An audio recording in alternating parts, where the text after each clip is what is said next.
ఈ మల్లె చెట్టు చూస్తే పూలు ఎలా విచ్చుకున్నాయో.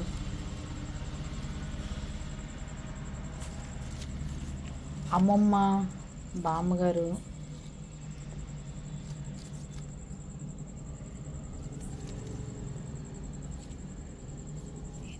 ఇక్కడ దాక్కుంది. అందరు కలిసి పిల్లలకి చిన్నప్పుడు చక్కగా మల్లెపూల జల్లేసేవాళ్ళు. రోజు మల్లెపూలు జల్లేసి ఆఖరికి నాయనమ్మ గారు, మీరు ఎవరైనా వేస్తున్నారా మొగలి పువ్వులతో జడ, పాములు వస్తాయి బయట, మొగలి పువ్వులు జడేసి ఆరు బయట పడుకోబెట్టేది బామ్మ. అప్పుడు అందరూ అనేవాళ్ళు, ఆ మొగలి పువ్వు వాసనకి పాములు వస్తాయండి, లోపల పడుకోబెట్టండి, చిన్నపిల్ల కదా అని చెప్పి.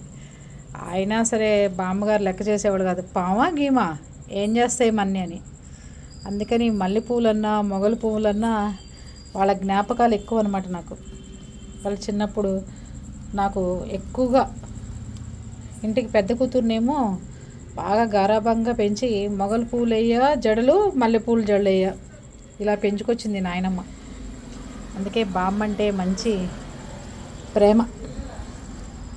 అందుకే మనవరాళ్ళకి నాయనమ్మలు అమ్మమ్మలు చేసే పనులు మీరు పోయిన తర్వాత కూడా చెప్పుకుంటారు, మా అమ్మమ్మ ఇచ్చేసింది, మా నాయనమ్మ ఇచ్చేసిందని.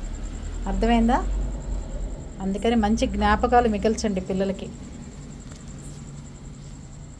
మా అమ్మమ్మ బామ్మ మాత్రం మొగలు పూలు వేయటం, చక్కగా మల్లెపూలతో చల్లేయటం. మా అత్తగారి ఇంటికి వచ్చిన తర్వాత గులాబీ పూలతో మొగ వేసుకునేవాళ్ళం. ఏంటది, పూల జడ గులాబీలతో. అది పరిస్థితి. సాయంత్రం వేసరికి ఇలా పూలన్నీ విచ్చుకుంటే బాగుంటాయి కదండి.